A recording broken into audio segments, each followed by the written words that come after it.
کھیرا جو گرمیوں کے موسم میں پیاس بجھانے اور سلاد یا جوس میں استعمال ہونے والی مقبول سبزی ہے، صحت کے لیے بے شمار فوائد رکھتی ہے۔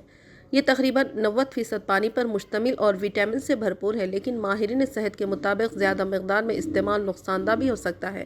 ماہرین کا کہنا ہے کہ کھیرے کے کچھ نایاب ضمنی اثرات بھی ہیں جن سے آگاہ ہونا ضروری ہے۔ بعض کھیروں میں کیمیائی مرکبات بھی ہوتے ہیں جو کڑوے ذائقے کا سبب بنتے ہیں۔ اگر یہ اجزاء جسم میں داخل ہوں تو الرجی پیدا کرنے کے ساتھ بعض اوقات جان لیوا بھی ثابت ہوتے ہیں۔ اس کے علاوہ کھیرے کی بیجوں میں مرکب موجود ہوتا ہے جو پیشاب کو بڑھانے کی خصوصیت رکھتا ہے۔ زیادہ مقدار میں کھیرا کھانے سے جسم میں پانی کی کمی اور ڈی ہائیڈریشن کا خطرہ بڑھ جاتا ہے۔ کھیرا پوٹاشیم سے بھرپور ہے جو بلڈ پریشر کو قابو میں رکھنے میں مدد دیتا ہے، لیکن زیادہ کھانے سے خون میں پوٹاشیم کی مقدار بڑھ سکتی ہے جس سے ہائپر کیلیمیا پیدا ہو سکتی ہے۔ اس کے نتیجے میں پیٹ پھولنا، پٹھوں میں کھچاؤ اور گیس جیسی مشکلات کے ساتھ گردوں کی صحت بھی متاثر ہوتی ہے۔